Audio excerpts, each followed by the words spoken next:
Invitamos al profesor Magdiel Narváez a hablarnos un poquito acerca de la Catedral de Notre Dame en París, valor histórico, qué significa para el cristianismo, qué debemos saber. Invitamos a un profe, ¿verdad? Claro. Que nos hable, ducho en el tema, para que nos hable de ese interesante tema. Buenos días, Magdiel. Buenos días. Buen día. Buenos días a los tres y a los miles que nos escuchan a través de Así esta emisora. Pues en el día de ayer se revolcó el mundo por la noticia triste, devastadora, de la destrucción de una de las catedrales más importantes del mundo católico, llamada la Catedral de Nuestra Señora de París, en otras palabras, Notre Dame. Notre Dame es famosa por muchas cosas, de ahí surgió la novela del jorobado de Notre Dame, que de Disney después la hizo una película. Pero lo más importante es que esta catedral tiene más de 800 años de construida y tiene dentro, o tenía, no sé si la pudieron salvar, un museo con óleos, pinturas, iconografía muy valiosa, y también se alegaba que en la punta de lo que se llama la aguja, que es lo que sobresale de la catedral, estaban las reliquias de las espinas de la corona de Jesús, que ahora se alega que se salvó. No sé cómo, porque el fuego empieza de abajo para arriba, si no sé quién se subió allá a salvarlas y después no se quemó. Y hay unos datos bien importantes que la gente debe conocer sobre esta situación. Francia y Roma tuvieron un sismo llamado el sismo de Aviñón. El sismo de Aviñón es que cuando se fragmenta la hegemonía del Vaticano, Francia le sale al paso.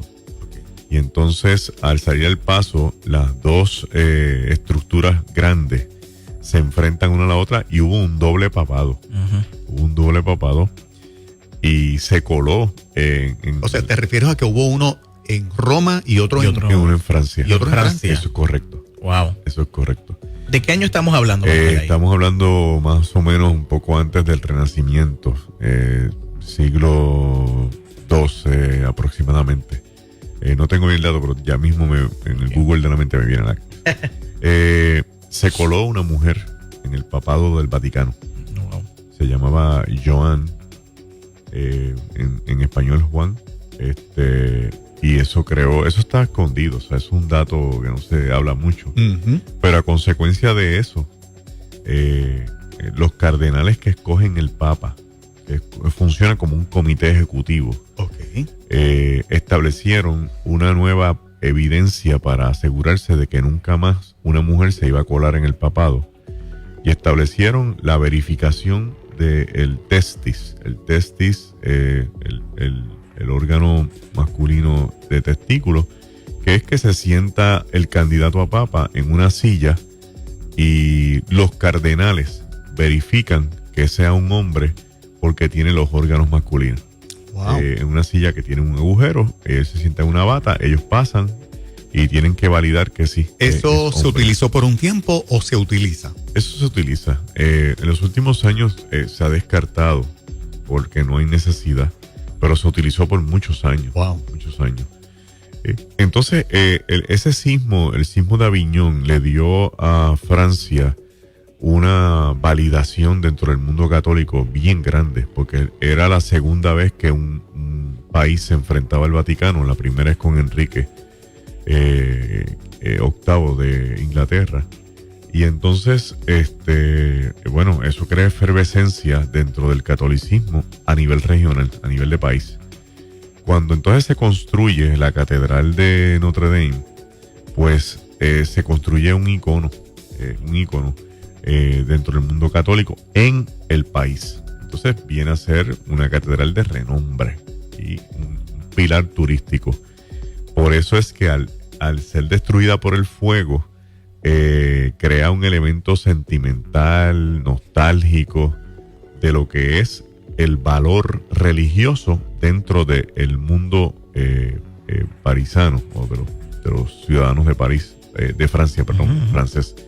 Entonces, ¿qué sucede? Que esto cae en un contexto donde había una negociación para la remodelación de la catedral. porque la catedral estaba en una crisis de construcción por la madera que tenía, porque era una madera ya vieja, muchos años. Bueno, comenzó a construir, si tengo el dato, en 1163. Imagínate tú. Entonces el techo, había áreas donde estaba colapsando. Wow.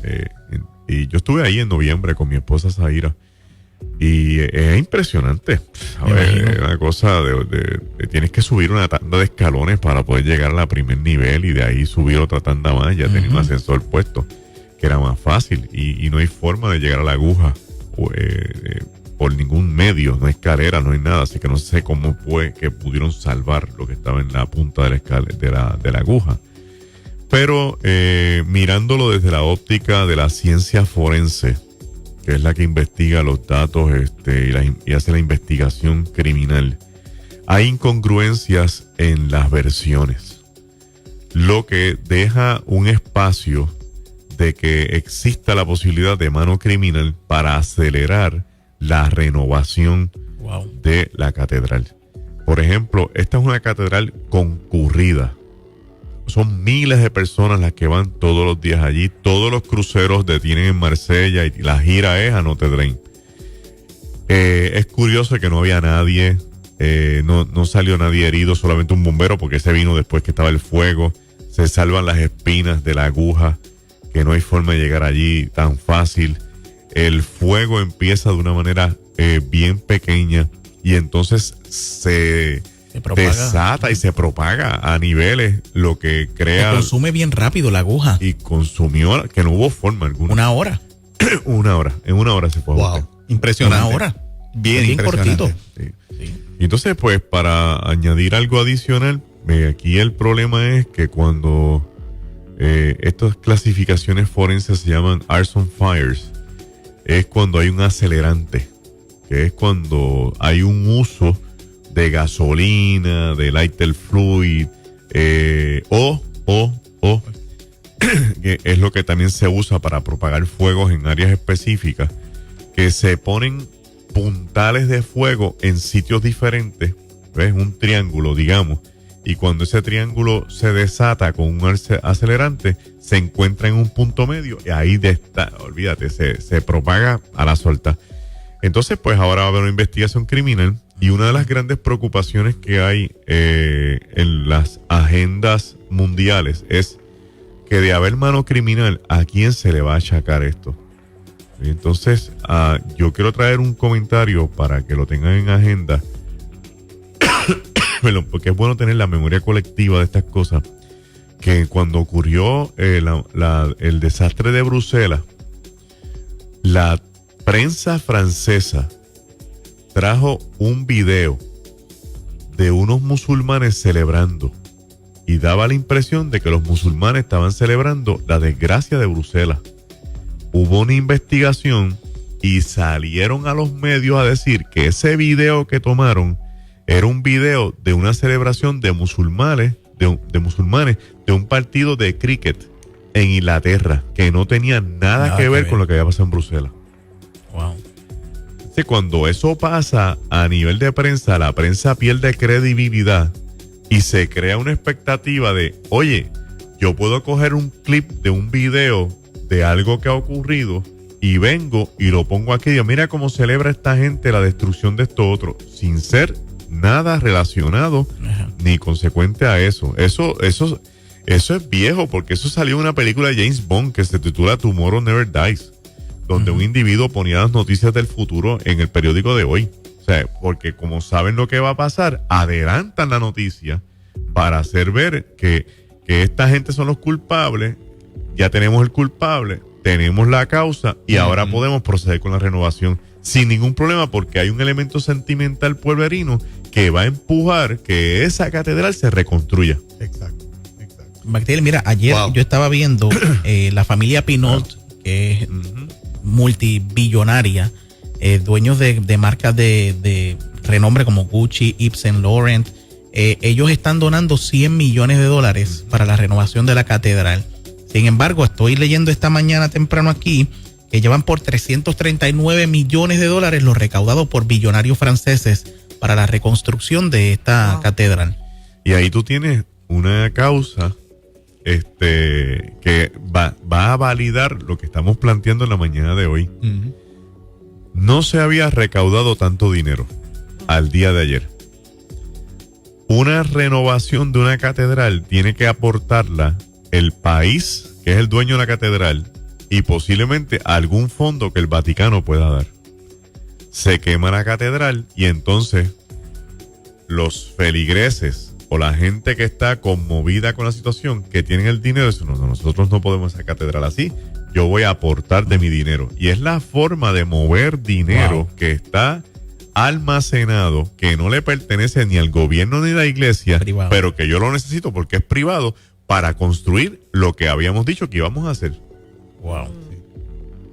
Hace sentido. Hace sentido. Esa teoría es la que está corriendo más fuerte. Wow. Te pregunto, en términos de cosas que el contenido de la catedral tenía pinturas valiosas, tenía estructuras que ya se perdieron, el fuego las consumió. Háblame un poquito de eso. ¿Qué tenía la catedral? Lo que sucede es que estas catedrales, que son catedrales que trascienden la centuria, muchas de ellas son, es una iglesia, pero también es un museo. Okay. ¿Sí? Entonces, estos que son de la época del Renacimiento, que son de la época barroca, gótica, cada vez que un artista está identificado con una catedral, el clero lo contrata. Y entonces le dice, píntame este diseño de la Virgen, punto, qué sé yo. Y entonces eso pasa a ser de este artista de renombre una pintura de la iglesia. Esta catedral tenía óleos, esta catedral tenía frescos, esta catedral tenía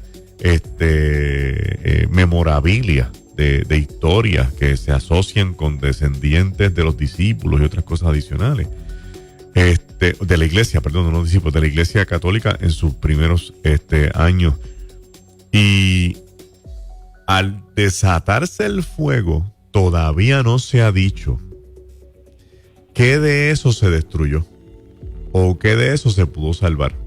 Lo que se destruyó de eso no se va a recuperar jamás en la vida, porque el artista que hizo eso ya está muerto hace 1000 años, ¿sabes? Entonces, el valor que pueda tener una reconstrucción no es lo mismo que el original. Bien, esto sucede en muchas iglesias católicas en el mundo. La iglesia de la Basílica de Nazaret, en el viaje nuestro la vamos a visitar, tiene, por ejemplo, obras artísticas de María en la Anunciación de cada país. Cada país envió una obra de arte. Y eso es un museo que hay a lo largo de un mezanín. Y dentro de la catedral también tienen más todavía. La de Japón es impresionante. Y todo el mundo la envió, que sin aluminio, en otro tipo de metal, murano, cristal, barro, madera. Es una cosa impresionante. Entonces, la audiencia también debe considerar que la Iglesia Católica, por muchos años, por tener el control en Europa, es prácticamente dueña de muchas de las expresiones artísticas, que la más valiosa está en el Vaticano, pero las que no están en el Vaticano están en otras catedrales, y entre ellas Notre Dame. Así que se perdió mucho valor.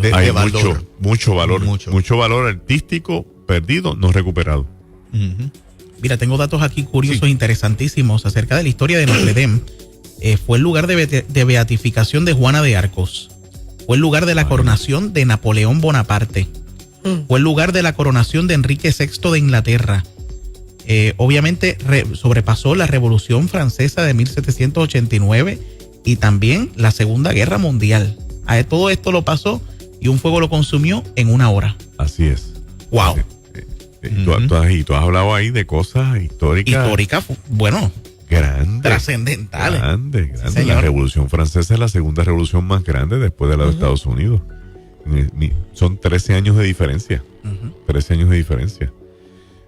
La coronación de Napoleón Bonaparte. Juana de Arco. Que es esta mujer que tiene estas visiones de que Dios la está llamando a combatir los feudos. y logra cerrar detrás de ella un ejército poderosísimo y entonces consumida en la hoguera por hereje. Así que estamos hablando de un bastión grande. Yo aseguro que en los próximos días abramos bien los ojos y los oídos para ver qué ruta coge esta teoría que hay en el ambiente. Okay. Y de ahí podremos seguir hablando. No tienes duda de que será reconstruida y que en algún momento estará abierta como un baluarte turístico que siempre ha sido. Sí, y que socioeconómicamente, en la crisis que está viviendo Francia desde hace unos meses atrás por el petróleo, los impuestos y todo, esto se convierte en un aliciente de olvidar la crisis socioeconómica y ahora es Notre Dame. Que también abona a la teoría, porque cada vez que un país entra en una crisis, el 911 no vino de paracaídas, estaba en una crisis Estados Unidos. Cada vez que hay una crisis de estas magnitudes, se están asociando a elementos socioeconómicos de un partido de poder que no puede manejar la crisis que tiene el país. Y provoca algo para desviar toda la atención de sí. Estrategias políticas, por decirlo de esa manera. Es la agenda del nuevo orden mundial. Wow. Qué triste, ¿verdad? ¿Sabe que recibe de 14 a 15 millones de visitantes cada año? Es el monumento más visitado en toda Europa, por encima de la Torre Eiffel, allí mismo en Francia, y del Museo del Louvre. Estamos hablando de un punto bien estratégico. Estamos hablando de 1.2 millones de visitantes mensuales. Exacto. Impresionante ese flujo de gente. Impresionante.